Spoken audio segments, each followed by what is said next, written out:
Hi viewers, welcome to our channel. ప్రస్తుతం మనతో పాటు సీనియర్ జర్నలిస్ట్ దామ బాలాస్ అన్నారు, వారితో మాట్లాడదాం. నమస్కారం సార్. నమస్తే. సార్, ప్రధాని నరేంద్ర మోదీ గారు సిజేఐ చంద్రచూడ్ గారిని వినాయక చవితి సందర్భంగా ఆయన ఇంటికి వెళ్ళి కలవడం ఇప్పుడు దేశవ్యాప్తంగా కూడా చర్చనీయాంశంగా మారింది సార్. ఇండియా కూటమి వాళ్ళు పెద్ద ఎత్తున దీనిపైన విమర్శలు చేయడం, ప్రచారం చేయడం చూస్తూ ఉన్నాం. అసలు ఈ మీటింగ్ యొక్క ప్రధాన ఉద్దేశం ఏంటి అంటే, 3 రాష్ట్రాల ఎన్నికలు సమీపిస్తున్న వేళ ఈ మీటింగ్ కాస్త చర్చలకైతే దారితీసింది. మరి ఏంటి సార్ ప్రధాన ఉద్దేశం ఏంటి? 3 రాష్ట్రాలు హర్యానా, మహారాష్ట్ర, జమ్మూ కాశ్మీర్ ఎన్నికలు రాబోతున్నాయి. ఈ కాంటెక్స్ట్లో కొన్ని కేసులు సుప్రీంకోర్టులో పెండింగ్లో ఉన్నాయి. ముఖ్యంగా మహారాష్ట్రకు సంబంధించి డిఫెక్షన్ కేసు, అంటే పార్టీ మారడానికి సంబంధించిన కేసు పెండింగ్లో ఉంది. సో ఈయన దాన్ని త్వరగా తేల్చట్లేదు సిజే అని ఆల్రెడీ అసంతృప్తితో ఉన్నారు.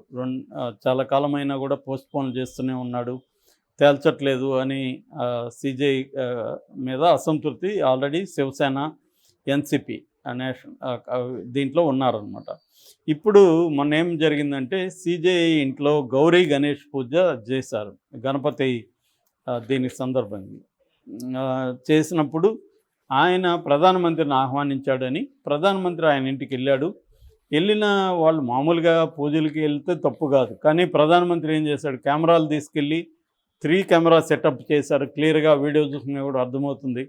3 కెమెరా సెటప్ చేసి వీడియో తీసి దాన్ని ప్రధానమంత్రి తన ఎక్స్ ఖాతాలో షేర్ చేస్తే దాన్ని బీజేపీ నేషనల్ వైడ్గా వైరల్ చేసింది. సో ఇది ఎందుకు చేశారు అనేది ఇవాళ వీళ్ళు ఇండియా కూటమి ప్రశ్నిస్తున్నారు. ముఖ్యంగా శివసేన ఎంపీ సంజయ్ రౌత్, తర్వాత ప్రియాంక చతుర్వేది, ఎన్సిపి సుప్రియా సోలే, వీళ్ళందరూ ప్రశ్నించేది ఏంటంటే, ఇలాగా చేయడం ద్వారా ఆల్రెడీ ఈ చంద్రచూడ్ కొన్ని ప్రభుత్వ అనుకూలంగా నిర్ణయాలు తీసుకుంటున్నాడు కొన్ని విషయాల్లో, కొన్నిట్లేమో కేసులేమో సుమోటోగా తీసుకుంటున్నాడు. ఇప్పుడు ఫర్ ఎగ్జాంపుల్ బెంగాల్లో కలకటాలో జరిగిన కేసుని సుమోటోగా తీసుకున్నారు. కానీ మోడీకి యాంటీగా లేకపోతే ఎన్డీఏ ప్రభుత్వానికి యాంటీగా ఉన్న కేసులను మాత్రం సుమోటోగా తీసుకోవట్లేదు. ఇక్కడ ఏంటంటే, ఇండియా కూటమిలో ప్రభుత్వాలు ఉన్న చోటేమో ఏదైనా జరిగితే సుమోటోగా తీసుకుంటున్నారు అనేది వీళ్ళ విమర్శ. అట్లాగే ఈ డిఫెక్షన్ కేసులు కూడా ఏమీ తేల్చట్లేదు. అంటే ఓవరాల్గా ప్రభుత్వానికి, మోడీ ప్రభుత్వానికి యాంటీగా ఉన్న కేసులను మాత్రము డ్రాగ్ ఆన్ చేస్తూ పోతున్నారు, వాటి మీద నిర్ణయాలు తీసుకోవట్లేదు. అదే ఇండియా కూటమి ఉన్న రాష్ట్రాల్లో ఏదన్నా జరిగితే మాత్రం చాలా సుమోటోగా తీసుకుంటున్నారు, చాలా స్పీడ్గా దాని మీద తీసుకుంటున్నారు. ఇప్పుడు ఇది కూడా కలకట్టా మెడికో కేసులో కూడా సుప్రీంకోర్టు చాలా సీరియస్గా ఇన్వాల్వ్ అయింది, డెడ్ లైన్లు పెడుతుంది, సిబిఐకి నివేదికలు తెప్పించుకుంటుంది, ఎప్పటికప్పుడు ఇవన్నీ చేస్తుంది. అదే మరి మోడీకి యాంటీగా వీళ్ళు పెట్టిన కేసుల్లో మాత్రం చేయట్లేదు అనేది వీళ్ళ ఆరోపణ. సో అందువల్ల ఇప్పుడు సిజేఐ ఇంటికెళ్ళి ఇలా చేసి ఆ వీడియోని విపరీతంగా ప్రచారం చేయడం అనేది కరెక్ట్ కాదని కపిల్ సిబాల్ లాంటి సీనియర్ అడ్వకేట్లు కూడా చెప్తున్నారు. అట్లాగే ఇందిరా జైసింగ్ అయితే దీని మీద అదేంటి బార్ అసోసియేషన్ వాళ్ళు కూడా కంప్లైంట్ చేయాలి, వాళ్ళు కూడా ఆందోళన చేయాలి అని వాళ్ళు, ఇందిరా జైసింగ్ అనే సీనియర్ అడ్వకేట్ ఆమె కూడా అంటుంది.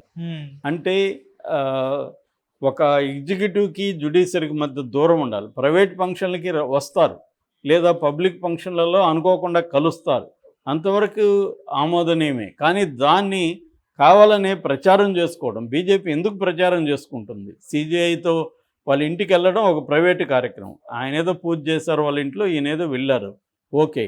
కానీ దాన్ని 3 కెమెరాల సెటప్ ముందే ప్లాన్ చేసుకున్నారు కదా.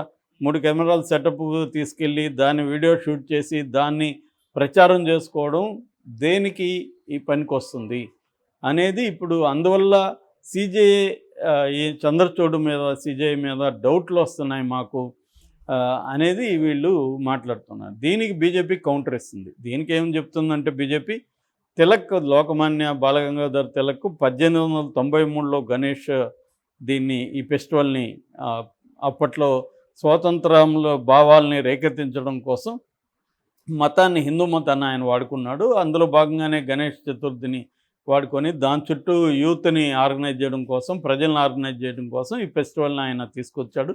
అప్పటి నుంచి జరుగుతుంది, ఇదేమో మేము కనిపెట్టిన ఫెస్టివల్ కాదు. సో అలాంటిది ఒక గౌరీ గణేష్ పూజ ఆయన చేసుకుంటుంటే ఒక ప్రైవేట్ కార్యక్రమంగా వెళ్ళినప్పుడు ఇవాళ అందరూ కూడా ఎక్కడికి వెళ్ళినా దాన్ని షేర్ చేసుకుంటారు, వీడియోలు తీసుకొని అంత చేశారు తప్ప దాంట్లో ఏముంది?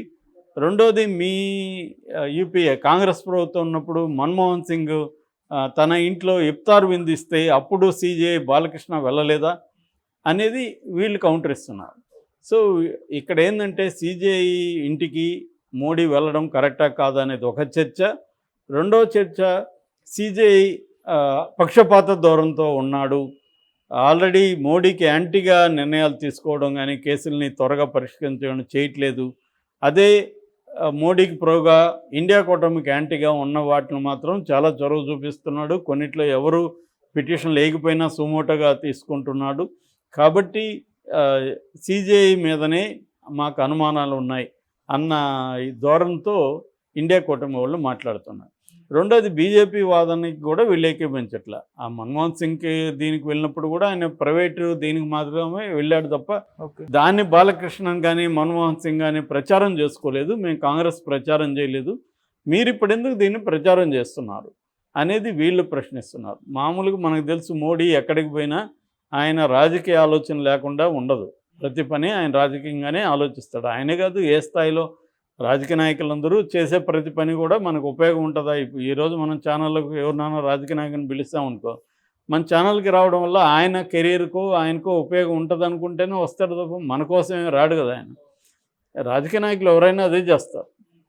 సో మోడీ ఇంకా మోడీకి ఏంటంటే మోడీ బ్రాండ్ని ఆయన నిర్మించుకున్నాడు. మోడీనే ఒక బ్రాండ్, బీజేపీ కాదు. మోడీని చూసే ఓట్లు వేసేవాళ్ళు 50% పైన ఇండియాలో ఉన్నారు. సో ఆ బ్రాండ్ని ఆయన నిర్మించుకున్నప్పుడు ప్రతి చోట ఆయనకి ఎక్కడికి వెళ్ళినా ఆయన దాన్ని వీడియో సెటప్, దానికి సంబంధించిన షూటింగు ప్లానింగు లేకుండా ఉండదు. ఆయన ఎక్కడికి వెళ్ళినా ఇవి చేస్తాడు. కాబట్టి దీన్ని కూడా ఆయన ఉపయోగించుకున్నాడు. నేను ఈరోజు గణేష్ చేశాను అంటే ఆయనకి దాంట్లో 2 కారణాలు ఉన్నాయి. ఒకటి, తాను గణేష్ పూజలో పాల్గొనడం అనేది వీడియో బయటికి వెళ్ళడం ద్వారా అశేష సంఖ్యలో ఉన్న హిందువులకి అప్పీల్ చేయడం, నేను గణేష్ పూజ చేశానని. రెండవది, సిజేఐతో నేను బాగున్నానని చెప్పడం, వాళ్ళ ఇంటికి పోవడం. సో ఇది జరుగుతుంది. నిజానికి సిజేఐ ఆయన ఎందుకు పిలవాల్సి వచ్చింది అనే దానికి ఏమీ ఆన్సర్ లేదు. ఆయన ఎందుకు పిలిచాడు అనేది ఇంకా ఆయన ఇష్టం. అది ప్రైవేట్ ఫంక్షన్లకి పిలవచ్చు. ఇప్పుడు మామూలుగా జడ్జెస్ నిజానికి చాలా జాగ్రత్తగా ఉంటారు. జడ్జెస్ పొలిటికల్ లీడర్లతో పబ్లిక్ అపియరెన్స్ మీద వాళ్ళకి కూడా ఒక భయం ఉంటుంది. ఎందుకంటే రేపు పొద్దున ముద్ర పడుతుందని.